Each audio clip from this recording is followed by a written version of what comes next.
In front of journalists, U.S. President Donald Trump accused Ukraine's leader Volodymyr Zelensky of gambling with World War III. The Vice President of the United States, J.D. Vance, also took a jab at Zelensky, saying he has problems with recruiting soldiers and calling him disrespectful.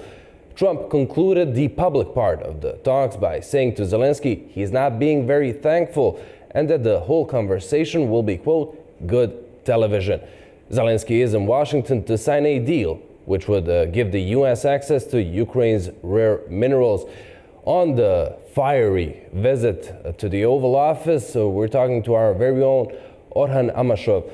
Orhan, what can anyone make of such a show in the White House? Where to begin? Just absolutely extraordinary development currently taking place. Nothing of the kind has happened before in living memory. Somebody arguing with the President of the United States in the Oval Office using that kind of language that Zelensky used. There are fundamental differences between the two sides. It is absolutely clear. They revolve around whether this should be sorted out by means of diplomacy, what the concept of security guarantee actually entails, and what should be done, and what kind of arrangement should be agreed upon. Should it be interim ceasefire deal or proper agreement? What is very clear to me, Ukraine is doing its level best to change the circumstances, of course, but the reality is that, it's very sad to say this, of course, the international legal consensus surrounding this conflict is becoming very, very visible. New consensus, and I think that Ukraine will not be able to get those guarantees it wants. I think that something along the lines of European boots on the ground with some remote US backstop could be attained. But yesterday, Donald Trump, in his conversation with British Prime Minister, talked about those American workers being in Ukraine as a possible security guarantee, as a deterrence against Russia, which is not the kind of guarantee that Europeans want to see there in the first place. And also, I'm afraid, territorial concessions are not entirely unthinkable. Indeed, at this stage, look very likely indeed. Yes, indeed, extraordinary developments are taking place, and it doesn't look very bright for Ukraine at this stage. And also, allow me to add this last point. Trump accused Zelensky of not being thankful. He said that you're not in a position to dictate now. You have to take a ceasefire now if you can get it. And also, he said that if you do not accept deal now, we are out. So what will happen then? It's another question. Yeah, Trump wants to make the deal happen. He said the security guarantee is the easy part say 2% of the overall job. 2%. How easy is the security piece of the deal that Kyiv is so interested in? It's a key question, Andy. It revolves around whether Ukraine could potentially trust Vladimir Putin, Russian president. During that conversation, Zelensky said that on 25 occasions over the past 3 years, and before that, Putin promised something and then did not deliver. What Zelensky is saying is that we can agree on an arrangement and there could be a ceasefire, but then Russia will act again and will attack Ukraine. Putin cannot be trusted. And Trump is saying that he's perfectly trustworthy person. And Zelensky replied saying that, well, with you perhaps, but not with Ukraine. So the argument here is that if there is an arrangement, then Russia should be contained. And there must be a strong guarantee to contain Russia. The feeling on the Ukrainian side is that European troops on the ground will not be good enough. It must be substantial. It should be strong enough to deter Russia. American feeling is that with America agreeing with Russia at this stage and having this minerals deal put in place and implemented properly, Putin can be trusted. There's a fundamental disagreement between the sides, and Trump accused the previous administration, saying that this war should not have started in the first place. And the argument that he is making is that Ukraine has been let down by Western countries by being promised something which was not achievable and practicable in the first place. That's what Trump is saying. And Trump is saying that if you do not agree to arrangement now, the consequences will be too hideous to contemplate. You can lose your own country. And also accused Zelensky of threatening the world with Third World War. So effectively, Zelensky is under massive pressure. and the altercations there were absolutely extraordinary in terms of the language employed, in terms of the body language. Of course, Volodymyr Zelensky is a man with a past, with a professional career, but I think here he was very, very genuine, because his country, its sovereignty of that country is at stake. Yeah, it's on the line and has been for the past 3 years. Thank you for now. Let's just go quickly to Washington, where our Ubay Shahbander is standing by. Ubay, what do you make of the show in the White House, if we can call it that? Even Trump himself said that this will be, quote, good television. Well, Ukraine Zelensky has left the White House. The joint press conference between Zelensky and President Trump is canceled. And a statement has just been released by President Trump. I'm going to read it in full because it is critically, I believe, important. This was just posted on Truth Social by President Trump. We had a very meaningful meeting in the White House today. Much was learned that could never be understood without conversation under such fire and pressure. It's amazing what comes out through emotion. And I have determined, and this is President Trump, post on social media, I've determined that President Zelensky is not ready for peace if America is involved, because he feels our involvement gives him a big advantage in negotiations. He disrespected the United States of America in his cherished Oval Office. He can come back when he is ready for peace. Again, this is an official statement from President Donald Trump that was just posted on Truth Social. The joint press conference between Presidents Trump and Zelensky has been officially canceled, and President Zelensky has left the White House. So it looks like the chances for a deal on the minerals will likely not be signed or announced today.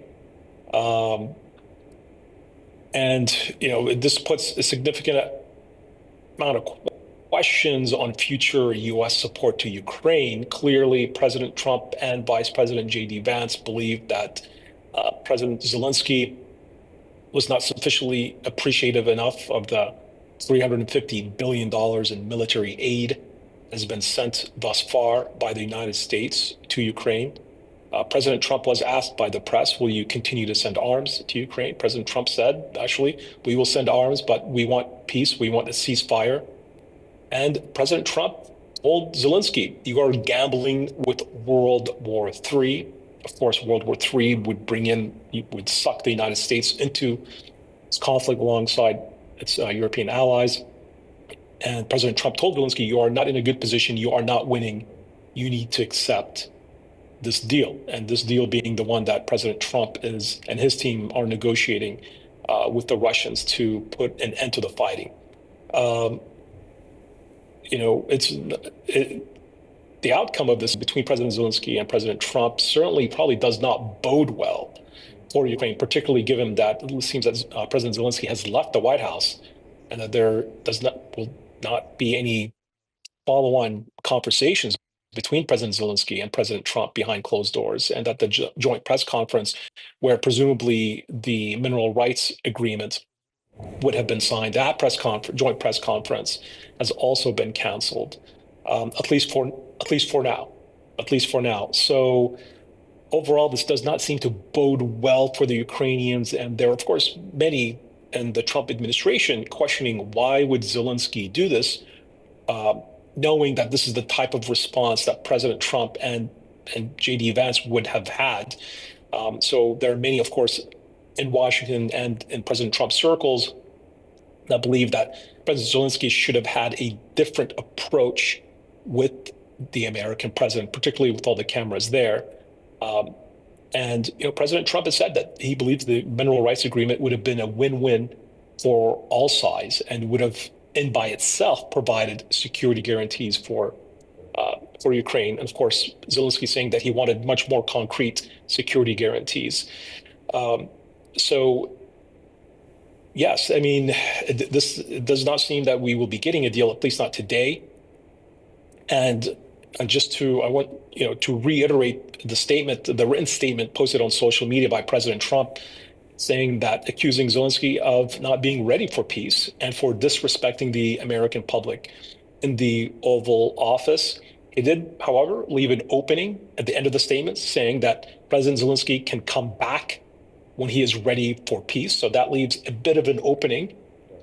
But certainly this does not seem to have gone the way that Zelensky had intended or hoped. Ubay, thank you so much for now. This is obviously a very fluid situation. We go now to Chicago and Alik Katzman, director of Protect Ukraine Now. Alik, Zelensky has left the White House. There was a very, very public argument there between him, Trump, and Vance. What do you make of all this?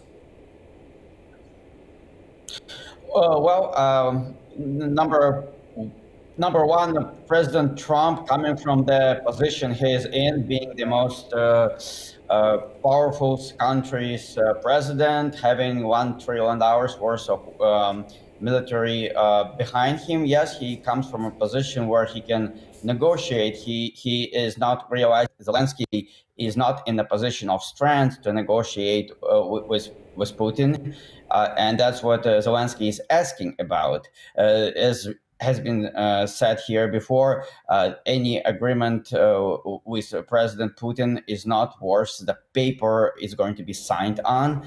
Ukraine needs peace through strength, and that's, I suppose, what Zelensky means by asking for security guarantees. Now, again, this is wrong to judge the current war as a sort of deal where two parties are in some sort of disagreement. And I think President Zelensky could have done a little better job in this sense, negotiating or talking rather at this point to President Trump, reminding him that if Putin and his soldiers at this point in time decide to end the war and go home, the war will end and we're going to effectively return to peace times. If Ukraine, on the other hand, stops fighting, Russia will take the rest of Ukraine immediately.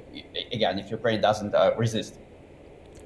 And this must be taken into account where it is not a deal, economical deal, right? What else is very unclear at this point is why the conversation went from deal on minerals to possible ceasefire and those negotiations. My overall understanding was that Zelensky is in the White House to sign negotiate the deal with rare earth minerals. Finally, I have to say that although it looks horrible, it is certainly something I've never seen happen in the White House. Zelensky is not in a horrible position. Ukraine is being supported by Europeans. Ukraine gets support from Democrats in the Congress. A good chunk of Republicans also support Ukraine. So all of that still is a strength for Zelensky. It also must be mentioned that despite what President Trump implied, the situation on the battlefield is quite balanced, meaning Ukraine has advantages in some sections of the front. Russia could be advancing in others, but Russia is fighting a war it cannot sustain for very long. And Ukraine is actually in a pretty good negotiation positions. It certainly needs to be strengthened, like Russia needs to be stopped completely from advancing. Zelensky did touch a little on technologies that currently been developed in Ukraine. I think, again, Zelensky could have done a little better job explaining the cutting-edge, revolutionary technologies that is currently responsible for most casualties that Russia takes. A lot of opportunity to renegotiate this on better terms. Hard to say where it goes from here. Again, very unexpected turn of events. All I can say is Ukraine certainly can afford a certain time for Zelensky and Trump come back to the negotiations and return, hopefully, in a more civilized manner to having this discussion. Alec, thank you so much. Back to you, Orhan. There is a thing that Ubay mentioned, I think it's very important, that Trump said on his Truth Social, that the door is open for Zelensky to come back if and when, etc. Do you think this is getting maybe too personal? We've seen during Trump's first term that he was impeached after a call with Volodymyr Zelensky asking for information on Joe Biden's son, Hunter.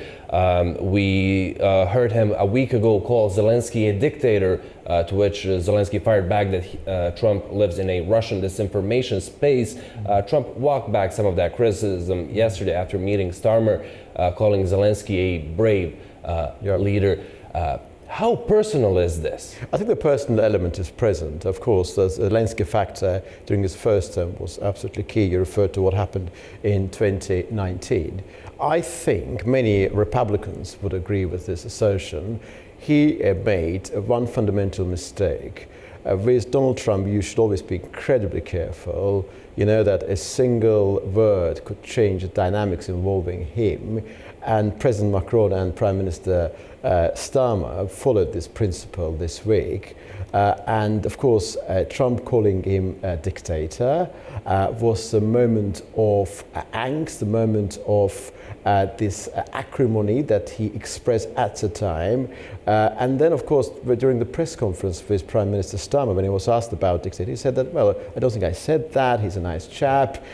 He fought very bravely. My feeling was that, before what we saw today, that after Starmer-Trump meeting that took place yesterday, the fortuitous ground was laid for this meeting to take place in a positive way, and Zelensky to get out of this meeting with a positive outcome. But it looks like Zelensky followed the same principle, committed the same mistake. Of course, his country's destiny is being discussed here, and he has to be brave. But J.D. Vance, a few days ago, mentioned that one thing which President Trump does not like when that kind of language is employed against him. And what Trump said today about him being disrespectful, him being thankless, him actually threatening Third World War, are very, very telling examples. I think what Trump said about either we have a deal or we are getting out is a very important statement. I think the extent of US support shown for Ukraine may actually decrease from now on. Of course, there are institutional barriers. I don't think this support will increase from now on. Of course, Mr. Alec Kals said earlier that circumstances on the ground are favoring Ukraine, but are they really favoring Ukraine? Because we understand that for Ukraine to sign a peace deal, proper peace deal, the circumstances should favor them. And they do not favor now. And the danger here is that with this meeting actually failing to achieve the positive outcome, those circumstances on the ground may further change in favor of Russia, and whatever could be attained today will be totally outside the realm of possibility after a few months. Well, Orhan, thank you. Thank you to Ubay and Alec as well on talking on this developing story. Well, let's continue on with the other news. As the deadline for U.S. tariffs on Mexico and Canada coming into effect approaches, the countries are warning Washington they will retaliate. Separately, Donald Trump's announcement of tariffs on European goods also triggered a pushback. Canada and Mexico are pushing back against the United States' increase of tariffs deadline fast approaching next week. It follows US President Donald Trump's tax increase on imported goods at 25%. Trump says it's to curb illegal immigration and drug trafficking, particularly fentanyl. Canadian Prime Minister Justin Trudeau warns that Ottawa would retaliate swiftly if tariffs take effect. Months now I've been emphasizing that less than 1% of the fentanyl that arrives in the United States comes from Canada. But we know that even that 1% or less than 1% should be reduced, which is why we've invested $1.3 billion in strengthening our border capacities with Black Hawk helicopters, with drones, with 10,000 people patrolling our borders and keeping Canadians and Americans safe. If on Tuesday there are unjustified tariffs brought in on Canada, we will have an immediate and extremely strong response, as Canadians expect. In Mexico City, President Claudia Sheinbaum hopes for a resolution through negotiations. The goal is to protect the trade treaty between Mexico, the US, and Canada, and within this frame see what actions to take to strengthen the three economies. So Mexican ministers in Washington, D.C. have studied the issues thoroughly, and there have been previous discussions, so I hope we can reach an agreement, and on March 4th we can announce another thing. Trump confirmed that tariffs would proceed as planned, despite speculation of a delay. In addition, he says he'll impose a 25% tariff on European Union imports. The European Commission says it would react immediately against unjustified barriers to free and fair trade. The EU says tariffs risk disrupting supply chains, raising consumer prices, and slowing economic growth. With retaliatory measures from Canada, Mexico, and the EU, fears of a global trade war are mounting as the 4th of March deadline is next week. Beijing accused the United States of exerting tariff pressure and blackmail after Trump threatened to slap an additional duty of 10% on imports from China. The country's foreign ministry said it will take all necessary measures to firmly safeguard its legitimate interest. Chinese goods already face taxes at the border of at least 10% after a Trump tariff order that went into effect earlier this month. The newest threat also concerns smuggling of fentanyl into the U.S. If the United States continues to use the issue of fentanyl to exert pressure, blackmail, coercion, and threats, it will only backfire and have an impact on the dialogue and cooperation between China and the United States in the field of drug control. The Trump administration said it's eliminating more than 90% of USAID's foreign aid contracts and $60 billion in overall U.S. assistance around the world. The planned cuts halted thousands of programs and at least 1,600 USAID staff have been fired. Donald Trump and his advisor Elon Musk claim foreign aid is unnecessary spending. With legal challenges already underway, nonprofit organizations warn there could be more contract terminations. The United States has allocated a $46.7 billion in financial assistance to post-Soviet countries between 2020 and 2024, with Ukraine receiving over $43 billion of the total funds. Ukraine, which has been at the center of geopolitical tensions and conflict, received the lion's share of US assistance, totaling $43.076 billion. The funds were primarily directed toward economic development, peace and security, and humanitarian aid. Additionally, Ukraine received $1.068 billion to support democracy, human rights, and governance initiatives. Across all post-Soviet countries, economic development was the most heavily funded category, receiving $29.767 billion, or nearly 64% of the total assistance. Other significant areas of funding included peace and security and humanitarian aid. In contrast, despite the global push for climate action, environmental projects received minimal funding. Only $9.337 million was allocated across all countries, with Ukraine receiving the largest share. Ukraine dominated the funding landscape, with other countries receiving substantially less. Moldova was the second largest recipient, with $698.3 million, followed by Georgia, $663.8 million, and Tajikistan, $371.4 million. Armenia received $329.3 million, while Uzbekistan and Kyrgyzstan were allocated $261.9 million and $245.3 million respectively. At the lower end of the spectrum, Russia received the least amount of funding, totaling just $13.1 million, primarily for economic development and health initiatives. This reflects the strained relations between the US and Russia in recent years. The funding was distributed consistently over the 5-year period, with significant increases in certain categories during critical years. For example, Ukraine's economic development funding surged in 2022, reaching $8.605 billion, as the country faced heightened conflict and economic challenges. Similarly, humanitarian aid to Ukraine peaked in 2022 at $1.190 billion, reflecting the urgent need for support following the escalation of the war. The US also prioritized democracy and governance programs across the region. Armenia received $122.2 million for democracy development, human rights and governance initiatives, while Georgia was allocated $160.7 million in this category. Belarus, on the backdrop of its strained relations with the West, received $62.8 million for similar programs. The US was prioritizing Ukraine in its foreign aid agenda, especially following Russia's full-scale invasion in February 2022. The Biden administration had framed this assistance as critical to supporting Ukraine's sovereignty and countering Russian aggression. However, the sheer scale of funding to Ukraine, over 90% of the total aid to post-Soviet countries, has sparked debates about the effectiveness and equity of US aid distribution. Critics argue that the overwhelming focus on Ukraine has come at the expense of other post-Soviet states that also face significant economic, political, and security challenges. For instance, Moldova and Georgia, both of which have struggled with Russian influence and internal instability, received less than $700 million each over the 5-year period. Moreover, the lack of significant funding for environmental initiatives across the region raises concerns about the long-term sustainability of US aid.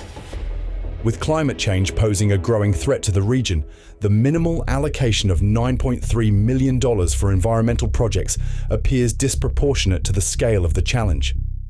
Some analysts argue that the distribution of US aid has been strategically directed towards sectors that amplify American soft power in the region.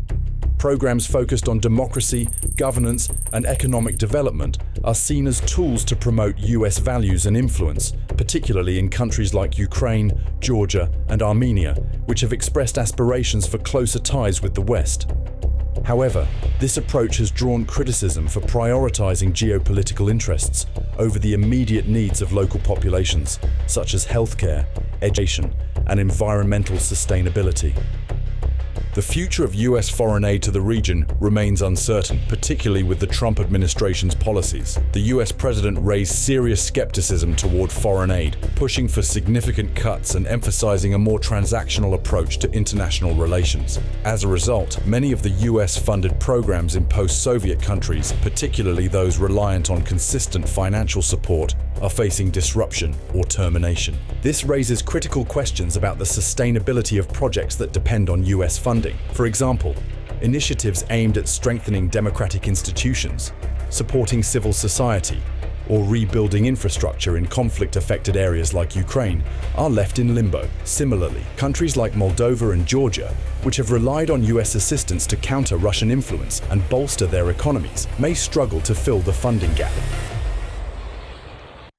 Clashes broke out in Athens as hundreds of thousands of people rallied across Greece to demand justice on the second anniversary of the country's deadliest ever train crash. Protesters and police in Greece have clashed after thousands took to the streets in nationwide demonstrations on the second anniversary of the country's deadliest train crash. 57 people were killed when a passenger train filled with students collided with a freight train in 2023. Residents have been brought to anger over unfinished judicial investigations. Now they take to the streets demanding justice from the government for those responsible for the accident. We will not stop fighting until all political and criminal liability is attributed to everyone responsible for this crime. We will continue until we see the end of these policies that cause new crimes like the one at Tempe everywhere. We feel anger. It's anger that prevails right now for the fact that 57 souls lost their lives unfairly, for the profits of the few. That's why we are here today. Meanwhile, all international and domestic flights have been grounded as air traffic controllers join train drivers, doctors, and teachers in the 24-hour strike to pay tribute to the victims of the crash. The government has denied wrongdoing and says it's up to the judiciary to investigate the accident. Authorities have deployed over 5,000 police officers in the capital to manage crowds and prevent potential unrest. The Conservative Bloc and the Social Democrats have begun preliminary coalition talks in Germany. Leader of the conservative Christian Democrats that won Sunday's election, Friedrich Merz, aims to form a government before Easter. CDU, like the other parties elected to the Bundestag, has ruled out working with the far-right Alternative for Germany, which finished second in the elections. This means that the CDU's best hope of forming a coalition lies with the SPD, the party which came in third. Catholics around the world are continuing to pray for Pope Francis. While he remains in serious condition, the Vatican says he's improving. The 88-year-old pontiff has been receiving care in Rome's Gemelli Hospital for the last 2 weeks. The Vatican's latest statement, released on Thursday, confirms that Pope Francis's condition is improving.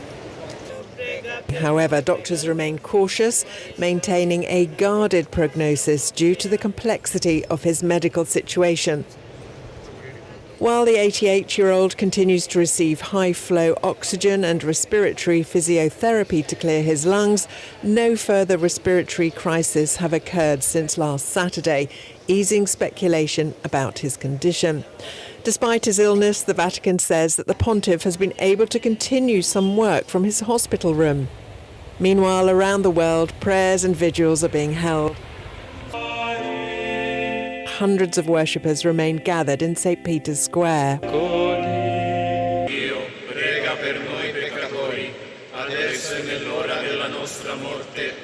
I'm not religious myself, but I do definitely feel a gravity to it, and the truth is that he's not well, but he is a very old man, so, what can be done, really?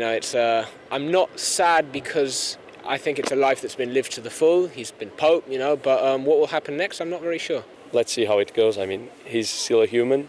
We hope the best for him. And if he manages to come back, which I think it's possible once he has very good doctors with him, I think we'll see him here for Easter. That's what we can hope for, I guess. Even as a non-Catholic, he's a figure which I have lots of sympathy, so I really wish him to be the best he can very soon. Similar displays of devotion and solidarity have been seen globally. In Madrid, a mural featuring children's messages of encouragement was displayed as a symbol of hope and unity. Mama Mary visiting Elizabeth. In India, Catholic communities, particularly in eastern Assam, lit candles and held evening prayers. Across Latin America, Catholics have been gathering in churches and iconic sites. In Rio de Janeiro, the iconic Christ the Redeemer statue was illuminated with images of Pope Francis and messages of support in multiple languages. Pope Francis has led the Catholic Church since 2013 and is the first pontiff from the Americas. His health has been a subject of concern in recent years, particularly due to his history of respiratory issues. He had part of one lung removed as a young man. With Easter approaching at the end of April, uncertainty grows over whether he'll be able to lead the Holy Week services, which traditionally involves outdoor processions and prayers. As Ramadan begins, markets in Jerusalem and the West Bank are seeing lower sales, with vendors blaming Israeli military operations and political unrest. Many areas lack the usual decorations and festive atmosphere. As the Muslim holy month of Ramadan is set to begin, markets in Jerusalem and the West Bank are seeing fewer buyers, with vendors reporting a significant drop in sales. Unlike previous years, markets remain unpacked, and the usual festive decorations and lights around the cities have not been put up, reflecting the tense atmosphere. Vendors attribute the decline in sales to Israeli checkpoints, military operations in the West Bank, and the overall political situation in the region. Today the situation is different. We had very busy days, markets were packed with people, eating and drinking with some tranquility. But currently, the situation is completely different. The situation is bad. There is a lack of work. a lack of shopping, people are in debt, and there are no preparations for Ramadan. There is no joy of Ramadan even. In Jerusalem, the Waqf and Al-Aqsa Mosque Affairs Department have installed covers in the Al-Aqsa Mosque courtyards to protect worshippers from the rain and winter weather. We contracted committees to organise the entry and exit of worshippers, maintain segregation and safety of worshippers and guide them to the prayer areas. There will also be Scout members present every Friday and organise the worshippers and aid on Fridays. We also met with the Palestine Red Crescent that will deploy field clinics inside the courtyards of Al-Aqsa Mosque. Earlier, Israel announced that it will impose safety restrictions at the Al-Aqsa Mosque compound during Ramadan, including limiting access to certain groups. Last year, only men over 55 years old, women aged above 50, and children 12 and under were allowed entry to the mosque for security reasons. Thousands of Israeli police officers were deployed across Jerusalem's Old City, and similar measures are expected to be enforced again. Egypt confirmed that talks between Israel and Hamas on the second phase of the Gaza ceasefire started in Cairo. The first phase of the truce, which came into effect over a month ago, is set to expire Saturday, following several prisoners for hostages exchanges. Israelis in Tel Aviv lay down flowers and candles at the hostages square, while worried for the remaining 59 people still held in Gaza. Hamas returned 4 Israeli bodies this week, and hundreds of Palestinians were released from Israeli prisons, which marked the final exchange under the first phase of the Gaza ceasefire. I hope very much either that there is a new phase of the ceasefire or that they can continue with the current arrangement. I know there are some political difficulties with moving to the next phase and what it implies, but at the moment it's a tragic situation for everyone. It's tragic for the hostages, the families of the hostages, but it's also tragic for the Palestinians who are suffering so much at the moment as well. So it's just bad for everyone. So I hope very much we can move to a new peaceful phase. Talks on the second phase of the ceasefire have begun in Cairo as the first phase ends on Saturday. It's hoped it'll get extended, but many are uncertain about the future. Worst scenario is that those who are alive won't be alive and that some of them will never return. And maybe we won't even know what happened with them. The condition of those released in recent weeks has fueled public outrage in Israel, adding pressure on the government. Everybody wants to live here, peace, not to care about terrorists and war. I want a peace. The public is pushing for the continuation of the ceasefire to secure the release of the remaining hostages, while some within the government are calling for a return to military action against Hamas. Meanwhile, Hamas says it's ready for talks on the second phase of the ceasefire. North Korea has carried out test launches of strategic cruise missiles to send a message to enemies about its counterattack capabilities, state media has said. The country's leader, Kim Jong-un, presided over the missile drills in the Yellow Sea on Wednesday, the Korean Central News Agency reported. They say Kim Jong-un ordered full readiness to use the country's nuclear capabilities, describing them as the most effective means of defense. Armenia's government is pushing for constitutional reform in a move that was met with both support and criticism. While the government maintains the reforms are being made to modernize governance, the opposition argues that external pressure is driving the changes. The push for constitutional reform is being led by Justice Minister Serbuhi Galyan, who has been vocal about the need to update Armenia's constitution. According to Galyan, the changes are purely internal and have no connection to Azerbaijan or any other external actor. The focus, she says, is on drafting a new constitutional text that reflects the needs of a modern, independent Armenia. The government has committed to finalizing the new constitution by the 2026 elections, though the referendum to approve it is likely to take place after the elections. One of the key aspects of the current constitution that will remain unchanged is the preamble, which references Armenia's Declaration of Independence. Articles 1, 2, 3, and 203, which are designated as unamendable, will also be retained in the new constitution. Gallion has pointed to a 2021 Constitutional Court decision that reaffirmed the unamendable status of these provisions, arguing that they are foundational to Armenia's identity and governance. Daniel Ionisyan, a member of the Constitutional Reform Commission, has echoed the government's stance, emphasizing that the commission is focused solely on issues raised by Armenian citizens. He has also dismissed claims that the Declaration of Independence is up for discussion, stating that it remains a cornerstone of Armenia's constitutional framework. The government has framed these efforts as a way to reduce dependence on Russia and secure long-term stability. Despite the government's assurances, the proposed reforms have faced significant pushback from opposition forces, who argue that the changes are being driven by external pressures rather than domestic needs. Key opposition figures have been vocal in their criticism, accusing the government of yielding to demands from Azerbaijan and Turkey.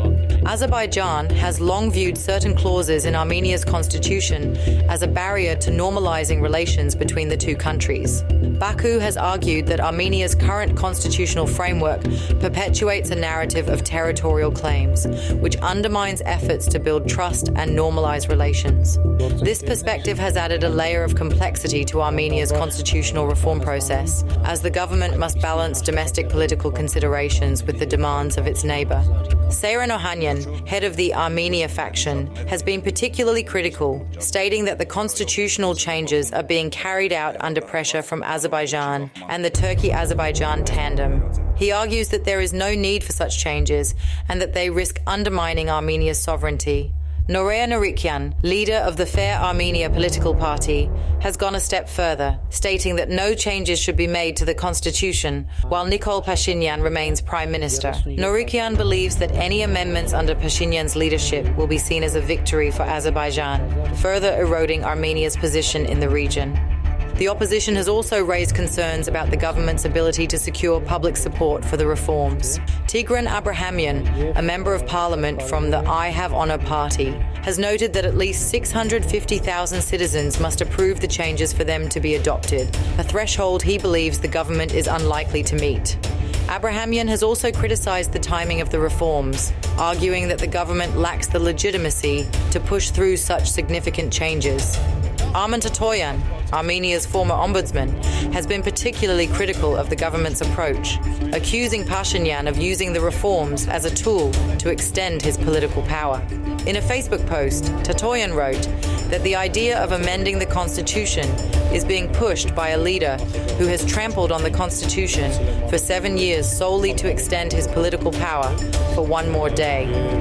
Armenia's constitutional reform process represents a pivotal moment in the country's political development. As the debate continues, the success of the reforms will depend on the government's ability to address both internal and international concerns and build a broad consensus around the new constitution. Negotiators from over 150 countries have agreed to mobilize $200 billion annually to protect biodiversity at the COP16 talks that concluded in Rome. The consensus was reached after intense negotiations. Talks resumed in Italy after November's session in Colombia was suspended. As the U.S. remains outside the UN Biodiversity Pact, negotiators stressed that global cooperation is crucial to fund conservation efforts. Brazil is calling for BRICS member countries to push for ambitious outcomes at COP30 as it gears up to host the conference in November. Brazil is urging BRICS member countries to push for ambitious outcomes at COP30, warning of record high temperatures and greenhouse gas emissions. Speaking at a BRICS negotiators meeting in Brasilia, President Luiz Inácio Lula da Silva stressed the need to align economic growth with social and environmental justice. The president further highlighted Brazil's leadership role in leading COP30 discussions later this year. Lula also called for collective efforts to promote peace and reform the multilateral security system, warning that unilateralism destabilizes international order. He proposed a BRICS-led initiative to combat neglected tropical diseases and stressed the importance of strengthening global health governance, particularly the World Health Organization, to ensure equitable access to medicines and vaccines. Lula further advocated for dismantling trade barriers in the face of rising protectionism and called for reforms to the global financial system. Afghanistan is facing a climate crisis, with floods and droughts now displacing more people than conflict. Our Tamim Bahis has more on that in Kabul.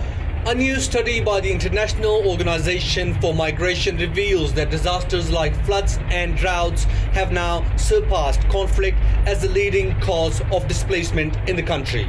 In the past year alone, nearly 9 million people were affected by climate hazards, with over 500,000 forced from their homes due to extreme weather events. Since 2021, nearly 3 million Afghans have been displaced by climate-related disasters. Mi Hyung Park, IOM's chief of mission in Afghanistan, warns that despite the country's minimal contribution to global carbon emissions, it ranks among the top 10 most affected by climate change. The report highlights Ghor, Khost and Jozjan as some of the most vulnerable provinces, with over 11 million people at high risk of severe climate-induced disasters. Meanwhile, Afghanistan's ability to respond remains dangerously limited. 92% of villages lack access to emergency services, 46% struggles to obtain health care, and 96% have no early warning systems or search and rescue resources. The consequences are devastating. Just last year, floods killed hundreds and destroyed vast farmland, leaving communities struggling to recover. With 80% of the population reliant on agriculture, the stakes couldn't be higher. Tamim Bahis, A News, in Kabul, Afghanistan. A News and the Nizami Ganjavi International Center, a Baku-based cultural and non-political organization, signed a memorandum of understanding, making A News the first ever official media partner of the Global Baku Forum. Since its inception in 2012, the Nizami Ganjavi International Center has hosted 11 editions of the Global Baku Forum, which convened more than 400 heads of state and government, leaders from the public and private sectors, civil society, and Nobel laureates.